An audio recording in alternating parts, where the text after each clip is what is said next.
Paloma villa వాసుల అవస్థలు 3 రోజులుగా కురుస్తున్న భారీ వర్షాలకు రంగారెడ్డి జిల్లా చేవెళ్ల నియోజకవర్గం శంకర్పల్లి మోకిలాలోని లా పలోమా గేటెడ్ కమ్యూనిటీలో విల్లాల నీట మునిగాయి. ఇక్కడ మొత్తం 33 ఎకరాల్లో 212 విల్లాలు ఉండగా 1000 మంది నివసిస్తున్నారు. గేటెడ్ కమ్యూనిటీలోని రోడ్లన్నీ చెరువులను తలపించాయి. కార్లు, బైకులు, సైకిళ్లు వరద నీటిలో తేలాయి. ఇక్కడి వాళ్ళంతా ఒక్కో విల్లాను 5 కోట్ల నుంచి 7 కోట్లు పెట్టుకున్నారు.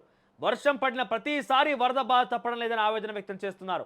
శని ఆదివారాల్లో గంటల తరబడి కరెంటు లేదని, మంచినీళ్లకు తిప్పలు పడ్డామని, పాలు కూడా రాలేవని తెలిపారు. ఇళ్లలోకి పాములు, తేళ్లు వస్తున్నాయని చెప్పారు. విషయం తెలుసుకున్న Chevella MLA Kale Yadaiah La Paloma gated community సందర్శించారు.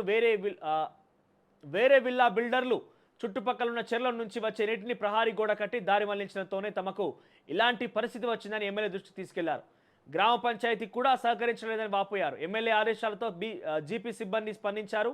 నీటిని బయటకు పంపేందుకు తాత్కాలిక ఏర్పాట్లు చేశారు. హైడ్రాను రూరల్ జిల్లాలకు కూడా విస్తరింపజేయాలని ఎమ్మెల్యే కాళే యాదయ్య అన్నారు. విల్లాలకు పర్మిషన్ ఇచ్చే ముందు నిబంధనలు పరిగణలోకి తీసుకోవాలని అధికారులు సూచించారు. ఇక ఇరిగేషన్ ఆఫీసర్ల కారణంగానే సమస్యలు వస్తున్నాయన్నారు. తీవ్ర ఇబ్బందులు పడుతున్నాం. 36 గంటలుగా ఇంటికే పరిమితమైనం. కరెంటు కూడా లేదు. ఎవరినైనా హెచ్ఎండిఏ రెరా అప్రూవల్ ఉందా లేదా అని చూసుకుంటారు. అన్నీ చూసాకే కూడా ఇలాంటి సమస్యలు వస్తున్నాయి. ఇక అధికారులే చెప్పాలి, పర్మిషన్ చూసి ఇండ్లు కొనాలా, మా సమస్యను పరిష్కరించాలట. గవర్నమెంట్ హెల్ప్ చేయాలి. మా దగ్గర పైసలు ఉన్నాయి, ఆ పర్మిషన్ లేకున్న దగ్గర కొన్నాం మేము, ఇప్పుడు గవర్నమెంట్ హెల్ప్ చేయాలి అడుగుతున్నారు వాళ్ళు. ముందుగా అధికారులు కూడా తప్పు ఉంటుంది. అధికారులు ఏవట్టే కదా ఇట్లాంటి తలెత్తుంది. అసలైన తొలి వెలుగు.